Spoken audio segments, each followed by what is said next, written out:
கட்டின மனைவியோட வாழாத ஒருத்தர் எப்படி அந்த நாட்டை பார்த்துக்குவான்? பெத்த பிள்ளைய பார்த்துக்காத எப்படா நாட்டை பார்ப்பான்? நண்பா நண்பீஸு, தோளா தோழிசு, எங்கடா உன் மகன் எங்கடா? மகனே எங்கடா மாநாடு கூட்டு வந்த? எங்கடா பொதுக்கூட்டத்துக்கு கூட்டு வந்த?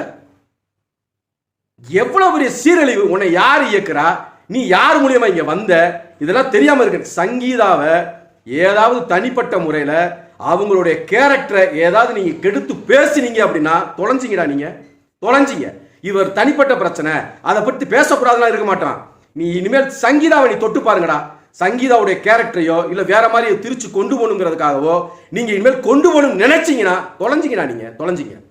குறிப்பா நான் சொல்றேன், இந்த ரசிக குஞ்சுகள் இருக்க பாரு, நல்லா படம் பாரு, நல்லா இன்னொரு 10 படம் 20 படம் கூட நடிக்க சொல்லு. போய் என்ன வேணா பண்ணிக்கோங்க, ஒரு ஓரம் உட்காந்து கூத்தடிச்சுக்கோங்க. ஆனா அரசியல் நீங்க வந்துட்டு இந்த நாட்டை கெடுக்கிற வேலை, இந்த வேலையெல்லாம் பார்த்த ஒரு காலம் அதை அனுமதிக்க முடியாது. இந்த நீதிமன்றம் சங்கீதா விஜய் விஷயத்தில் என்ன பேசும் எங்களுக்கு தெரியாது.